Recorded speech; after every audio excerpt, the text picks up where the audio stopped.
Donc là, on est dans notre hôtel. On vient d'aller manger, prendre notre petit déjeuner, et il est 13h.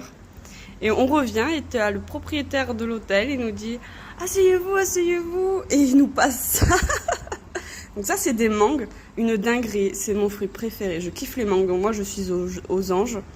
Elle est pas trop fan de la mangue. Elle est bonne, hein. Mais c'est pas mon fruit. Elle, son truc, c'est de la noix de coco. Ouais. Et comme par hasard, là, c'est du riz gluant à la noix de coco. Donc en fait, là, c'est parfait. Ça c'est vraiment pour nous deux. Ça pour moi et ça pour elle.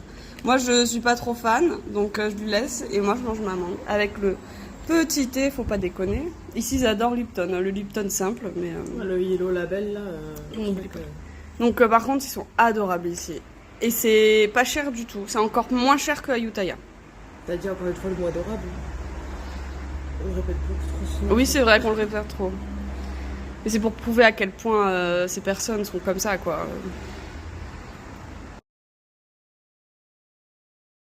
Ta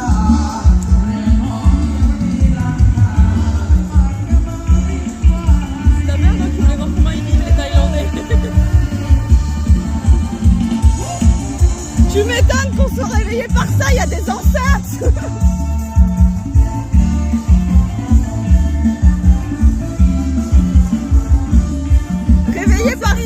Réveillé par ça à 8h du mat, c'est génial.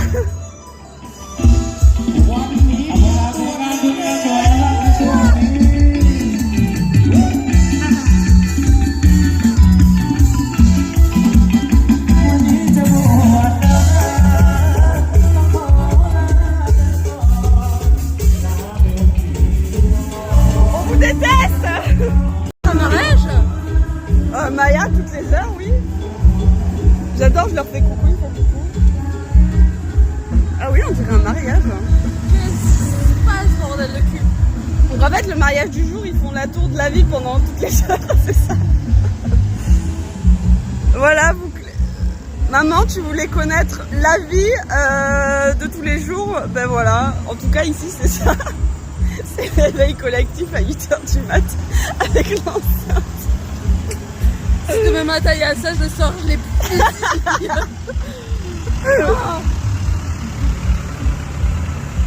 Et en plus, il faut une espèce de bouchon, ces bâtards. On peut pas traverser. J'avoue. Et nous, on a papy qui est tranquille. Bonjour à tous. Nous sommes cette fois-ci au Wat Phra Pai Long. Je le dis très mal, mais on vous mettra le nom. Wat Phra Pai Long. Bam. Attends, l'autre avec son kiwi là. C'est trop bon. Voilà. On sort de déjeuner et il est 11h30. En soi, on a fait 20 minutes de route. Oui. À vélo, hein, faut pas déconner. Parce que hier, on était dans la zone centrale avec la fortification autour qui était bien visible, où il y avait les plus grands temples et tout. Et là, en fait, on est dans la partie nord. C'est là où il y a le plus en deuxième à visiter. Il y a le centre, nord, ouest, est et sud. Et l'ouest, est et sud, il y a vraiment rien à visiter. Voilà. C'est des ruines comme il y a derrière, donc c'est que des fondations en soi. Et le deuxième, c'est le nord, mais il n'y a pas non plus grand chose. Voilà, il y a ça. Et ça, c'est le plus grand temple de la partie nord. Après, il est gigantesque, mais il est beaucoup moins bien conservé qu'au centre. On a tenté une supposition qui est abandon. Soit ils l'ont abandonné parce que c'est très très loin du centre de Sukhothai actuel et de l'ancienne ville. Parce que 20 minutes à vélo, c'est quand même 20 minutes à vélo. Donc il faut imaginer que soit ils le faisaient à charrette, soit ils le faisaient à pied. Et ou alors la seconde, c'est l'hypothèse que moi j'émettrais. Il est possible qu'Ayutthaya, au moment de sa conquête, soit passé par là aussi et qu'ils aient déglingué quelques temples pour... Ouais, on sait pas, on fera des recherches, on dira. On fera des recherches. Mais c'est vrai que pour l'instant, l'abandon est peut-être la supposition la plus plausible. Là, vous avez le nom. Après, il était grand en superficie. Hein. C'était énorme. C'est l'un des rares où c'est qu'on voit un double toit apparaître. Ouais. Mais je veux dire, voilà. Parce que là, en gros, ce que vous voyez là, c'est celui-là. Ouais. Donc les deux autres, ils sont vraiment pull à pu. Là-bas, je pense c'est le Viard, non? Bah, je pense que le Vierne, c'est ce qu'on voit là avec le double toit. Mais il doit en avoir un autre là, parce que c'est le même. Mais derrière, regarde, derrière, en fait, derrière là, la petite structure qu'on voit. Non, moi je parle de là. Mais c'est pas marqué sur le plan. Non, pas marqué. Donc ça devait être un truc annexe. Là, derrière. Comme il y a les 8 stèles autour. Donc on va y marcher, mais on va continuer. Après ici c'est vraiment isolé. Genre là l'endroit qu'on a fait à vélo, la route, ben y a personne, y a rien, y a que de la végétation autour. Là-bas on voit quelques habitations, il y a des trucs en bois, mais c'est peut-être les jardiniers qui sont en position fétale assis là-bas. Et derrière t'as un temple moderne, mais sinon t'as aucune habitation, t'as rien du tout. T'as que les ruines quand tu passes. On est même triste. Ouais, mais je trouve ça sympa, c'est très calme, c'est très zen en vrai. Hein. Moi je trouve que ça fait un paysage désolé. Parce que comme on est. Ils arrosent quasiment pas ici. Oui. C'est très, très sec. Extrêmement sec. Ça change, ça fait bizarre. Moi j'aime bien, ça fait très calme. Oui, ça fait calme. Ce que je veux dire, c'est que hier on passe de jardin verdoyant. Ah oui, c'est sûr. Non, mais faut pas comparer aussi. Oui, mais bon. Moi je prends à part les trucs, tu vois. Je sais pas par où on rentre. Oui, mais regarde, quand tu regardes, il est aussi inscrit au patrimoine mondial de l'UNESCO. Mais ils sont tous inscrits au patrimoine mondial de l'UNESCO. À un moment, il va falloir que le traitement soit égalitaire. Après, les stucs, ils sont toujours bien. Moins bien qu'au centre, mais ils sont bien conservés.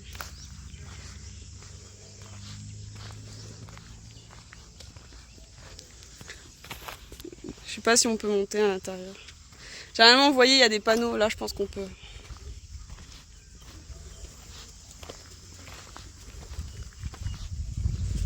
Y a-t-il un Bouddha à l'intérieur? Telle est la cage, je pense pas, hein, franchement.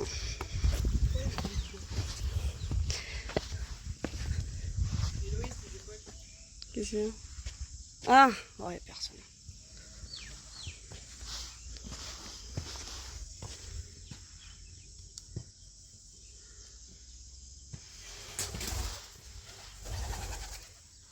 C'est bon? C'était un pigeon.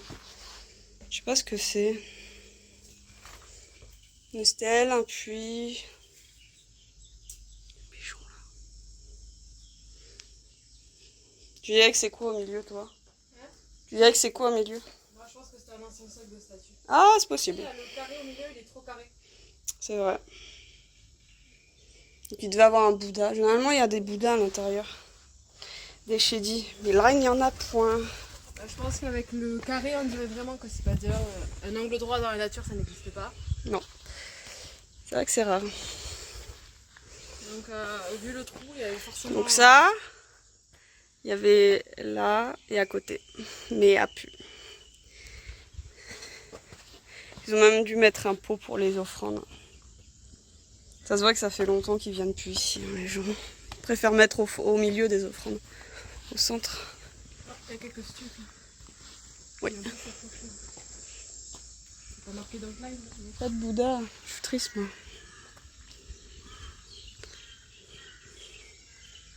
Bon, on va pas faire une vidéo de 10 minutes non plus. Bisous.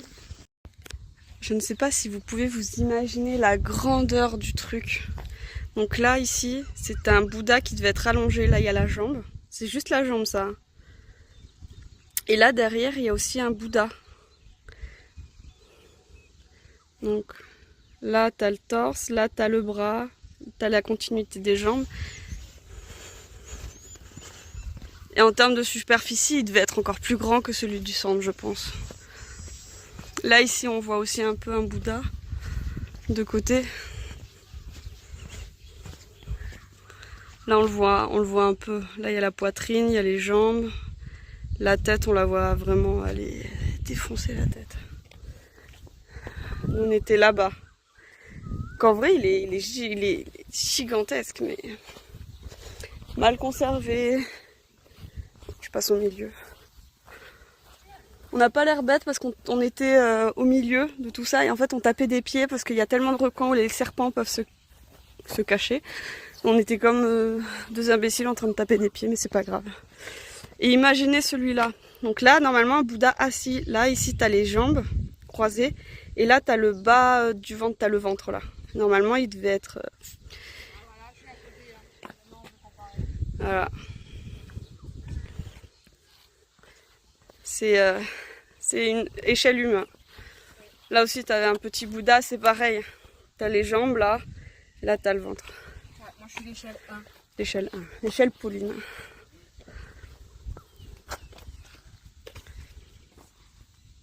Faut dire à quel point il était gigantesque le truc. Hein.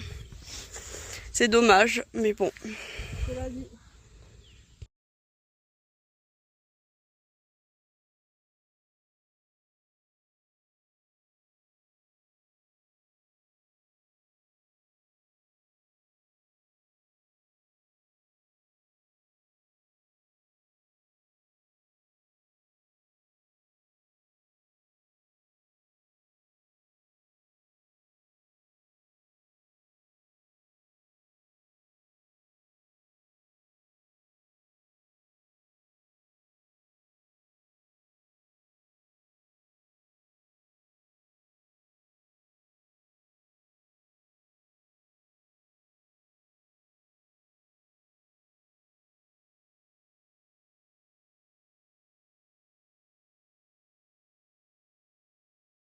Donc bonjour tout le monde, nous sommes au Wat Sichum. Non, rien, c'est si. C'est un S. Putain, tous les panneaux ils marquent chi. Non, c'est si. Sichum. Donc, on est toujours au nord. Et regardez-moi cette... Regardez, attendez. Et toi, devant là. Regardez-moi la taille de ce Bouddha. Voilà, nous avons Steve en échelle humaine toujours. Et je crois que c'est le plus gros Bouddha qu'on pourra voir. Et de loin, on vous mettra des photos, on dirait de très loin qui nous jugent. C'est très marrant. Amandine, sors de ce corps. Donc, il est vraiment magnifique. Hein. Il a les vernis à ongles dorés. Oh, il est vraiment trop beau.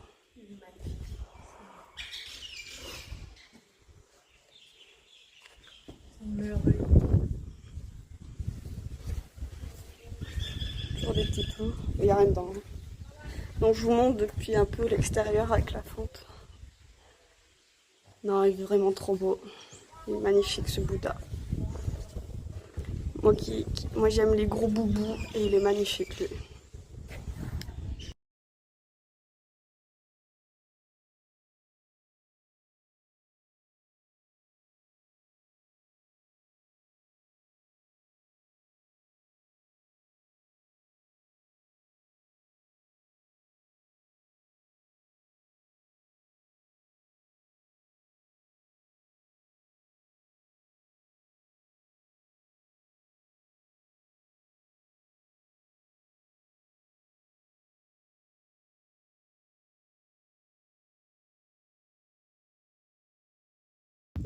Petit cours de Mademoiselle Gladin. Ouais, que j'ai pas fait ce document pour rien. Ouais, vas-y. Certaines personnes l'ont en leur possession, donc s'ils veulent le relire, ils le relire. Ouais, non. Ton père là d'ailleurs. Oui, mais comme ça, on fait un petit cours. C'est sympa comme ça, c'est le saviez-vous d'aujourd'hui. Le saviez-vous? Les temples thaïlandais, qu'ils soient khmer, lamna ou bien modernes, utilisent des couleurs. Aujourd'hui, la colorimétrie a complètement disparu à cause de l'eau. Mais principalement, la pierre blanche est utilisée pour symboliser la colère transformée en sagesse. Donc c'est Bouddha, littéralement. Le jaune ou l'or, c'est le symbole de la richesse et des qualités éveillées. Si jamais nous voyons du rouge, ça sera le rayonnement de l'amour et de la compassion. Le bleu, ça sera pour le cosmos et l'espace. Moi, je vois un Bouddha bleu. Oui, non, le temple bleu, on en verra un d'ailleurs, je crois. Bah oui, tout est bleu. Le orange, ça sera la couleur de l'optimisme et de la bonne humeur, tandis que le vert, ça sera l'espoir. C'est pour ça que le orange, on voit comme le Bouddha qui est juste à côté, qui ont des habits en orange. Ouais, orange ou jaune, donc c'est pour symboliser à la fois la recherche et l'optimisme. Voilà. Donc il faut savoir que chaque Bouddha va avoir une gestuelle particulière, mais ici c'est une posture particulière, donc ça s'appelle la mudra. Et ici c'est exactement la Bhumisparsa Mudra. Donc la main droite pendante, la paume tournée vers son genou, ses doigts sont allongés et touchent le sol. Cela représente l'éveil, l'illumination et l'invitation de Bouddha assis en tailleur. La main droite qui touche la terre et la gauche est posée sur sa jambe. Sa paume est tournée vers le ciel. Juste avant son éveil, Bouddha assis sous l'arbre de Bodhi, suit les assauts du régent. Il a un nom à la con, mais du régent nommé le pire. Craignant de perdre son ascendant sur les êtres dominés par les passions, celui-ci envoie d'abord ses armées, dont les flèches se transforment en fleurs dès que ça veut toucher Bouddha. Dépité, Mara déclare alors qu'avec orgueil qu'il doit sa position et les nombreux mérites qu'il a accumulés au cours de sa vie antérieure. Blablabla, blablabla. Mara comme la mort de Mara. Ceux qui ont la rêve, bravo. Sinon, bah, allez voir sur internet. Cette position rend alors hommage au fait que Bouddha, ne cédant pas à la colère, a décidé de transformer les flèches en fleurs. Waouh. Comme ça. C'est joli fleurs. Peut-être pour ça qu'ils mettent des fleurs en offrande. Ya. Putain. Après, il faut savoir qu'il y a des dizaines de positions de Bouddha. Oui, bon, on va pas tous les dire, sinon ça va être très long. Ouais, très très long, mais au fur et à mesure qu'on en verra des particulières, j'essaierai de vous faire un petit résumé comme ça. Parce que la vie de Bouddha, elle est... Interminable. C'est pire que la Bible ou le Coran, quoi, le truc. Il y en a 50. Par contre, t'as vu, il y a une porte là-haut. Je pense que c'est pour empêcher les pigeons. Il doit y avoir Il y a peut-être un pigeonnier. Hein, dedans. Ça m'étonnerait, mais on sait jamais. Voilà, petite vidéo informative. Information. Par contre, le mec qui a foutu, on dirait de la merde de pigeon qui est venu. Ouais, mais il a honoré son dieu. Oui. Les bandes, là, que vous voyez, les trucs blancs, c'est le monsieur juste avant. On aurait dit du lait. Il est monté et il a mis ça sur chaque doigt. On sait pas pourquoi, mais intéressant à voir. Je pense que c'était pour l'honorer ou pour demander... Au début, j'ai dit de l'eau bénite, mais non, bah non, c'est que dans notre religion. Mais... Ça ressemblait à du lait. Bah, je sais pas, bah, vu comment c'est épais, mais le lait, ça fait pas des traces comme ça. Hein. Donc on sait pas ce que c'était. Bon, si on a l'information, on dira, mais... Voilà, voilou. Donc ça, c'est un manguier. Un très vieux manguier. 200 ans. 6 mètres de diamètre au tronc, 20 mètres de diamètre sous les feuillages. Il veut pas donner de mangue. Non, il veut pas. Vas-y, là, moi je voulais des mangues. Et là-bas, il y a un petit Bouddha aussi. Enfin, un petit. Enfin, un gros Bouddha, mais moins gros que l'autre juste avant. En fait, normalement, on a vu un monsieur qui honorait la statue de Bouddha. Donc, il mettait peut-être de l'eau bénite, je sais pas du tout. Et là, il y a un petit Bouddha. Et normalement, il faut se présenter de ce que m'a dit Pauline. Bonjour, Héloïse, enchantée. Ça m'étonnerait qu'on fasse comme ça. Donc, les mains dorées, ça signifie la sagesse, la pureté, la richesse. C'est pour ça qu'ils le mettent au niveau des mains. Donc lui, il est drapé. Voilà, il est très joli.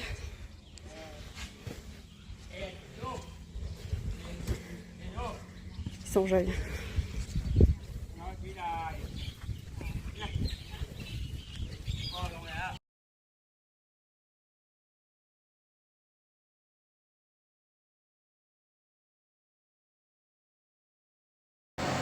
Coucou tout le monde.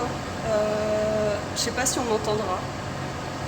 Parce qu'on est au musée national de Sukhothai. Il a un nom, le nom du roi, mais il est trop long, le nom du roi. On vous mettra le nom. Donc il est gigantesque le musée, il est magnifique. Il y a de la clim à l'intérieur. Mais en fait, il y a plein de statuettes. Merci Pauline.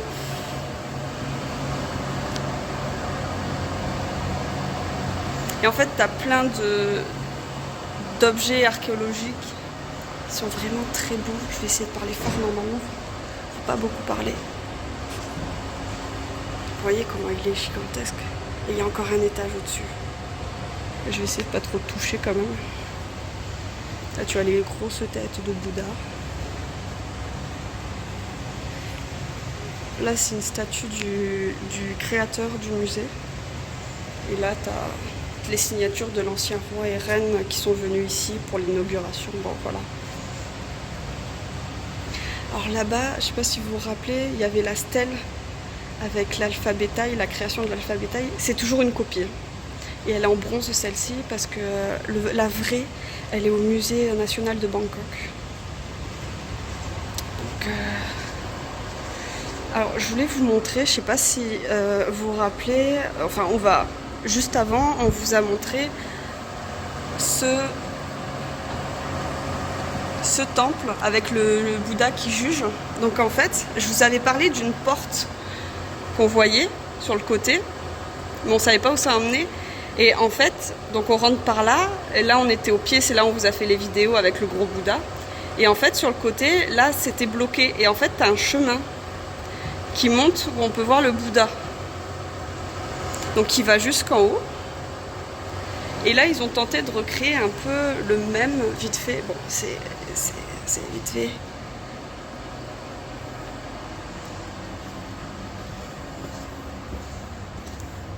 Donc là un peu comme si tu faisais coucou au Bouddha. C'est une image. Hein. Et en fait là-haut c'est ça qu'on voit.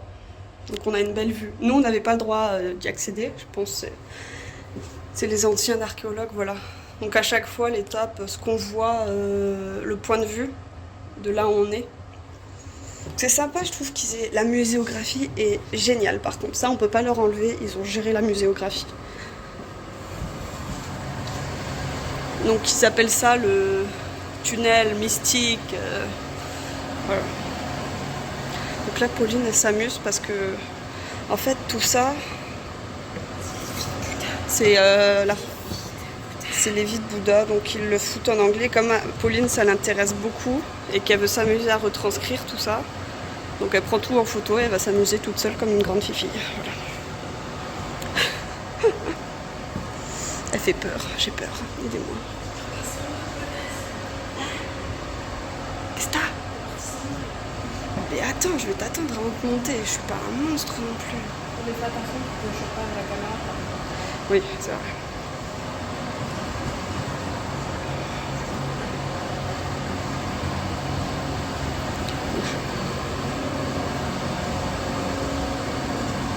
Donc je vous montre un peu. Hein. Donc tout ça, ils ont quand même fait des fouilles archéologiques très tard, mais ils en ont fait. Donc ça, c'est plein de petits Bouddhas. Ils ont retrouvé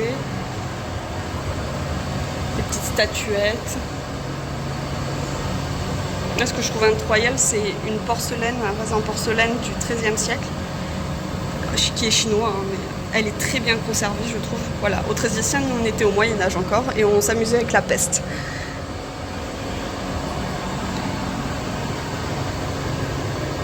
Là, leurs cryptes, c'est un peu... leurs cryptes, elles sont un peu en surface. C'est un peu comme nos tumulus à nous. Tumulus qui, je rappelle, est... Hein, c'est un peu comme des tumulus. Ouais, ça ressemble beaucoup à des tumulus. Puis même, on est passé la dernière fois à côté d'un cimetière. Et ça ressemblait un peu à la maison des Hobbits. Oui. Donc, les tumulus qui sont des sépultures. Hein, enfin, des sépultures en mode grotte. On va dire ça comme ça pour simplifier un max, mais voilà. Donc, très joli. Normalement, on n'a pas trop droit de filmer, de parler fort, donc voilà.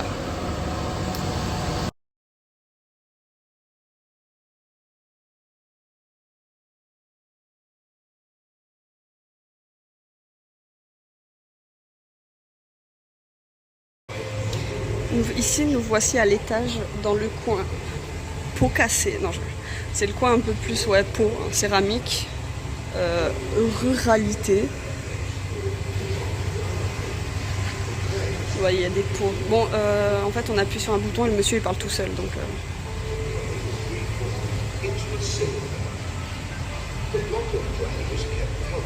Vie quotidienne, ruralité, très sympathique. De toute façon, il en fout bien. Oh, wow.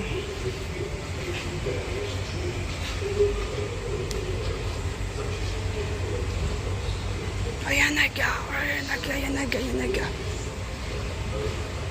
Oh, Yanaga, il est trop beau. Regardez-moi. Oh, qu'il est beau. On peut pas se taire l'autre là-bas. C'est pas qu'il m'emmerde, mais... Oh, il était là partout.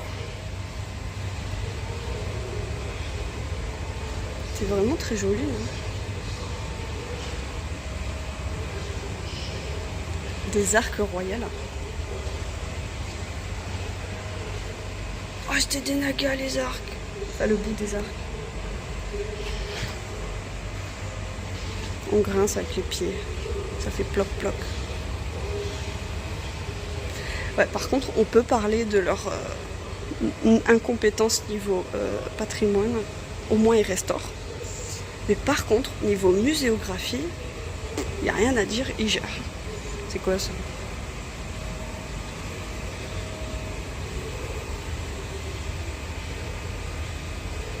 Je sais pas ce que c'est.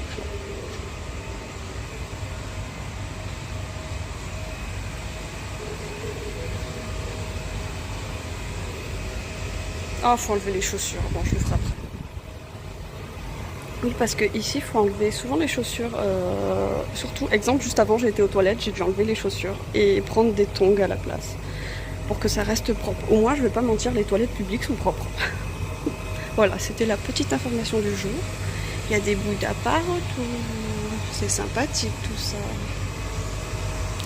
Nous sommes entourés de bouddhas. Je vais rêver de Bouddha. Je sais pas si c'est une bonne chose.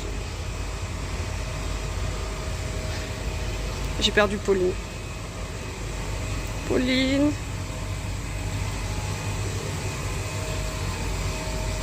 Le monsieur il continue à parler tout seul là-bas. Ah non, c'est bon, je l'ai trouvé.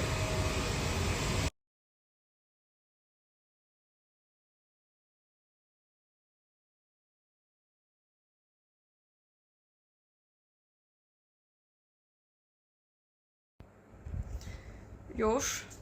Donc nous venons de revenir de manger d'un restaurant et la situation du restaurant était extrêmement drôle et très atypique pour un pays comme la Thaïlande, surtout que c'est pas une période voilà bon très touristique. Donc pour vous montrer un peu, donc nous étions ici au restaurant. Ici en fait il y avait des Anglais qu'on avait déjà rencontrés à Ayutthaya. On avait déjà mangé à côté d'eux. Et ce matin, je crois on les a croisés dans le café. Donc, ces gens-là, on les croise beaucoup trop. Ici, il y avait des Français, 2 gars qui parlaient extrêmement fort. Donc moi, pendant le repas, je m'amusais à écouter leurs discussions et je connais une partie de leur vie Je connais un peu trop leur vie. qui d'ailleurs est très peu intéressante. Mais bon, bref. Bah, des Parisiens. Ouais, je pense que c'est des Parisiens. Dont il y en a un, sa famille est en Bretagne. On s'en fout, mais bon.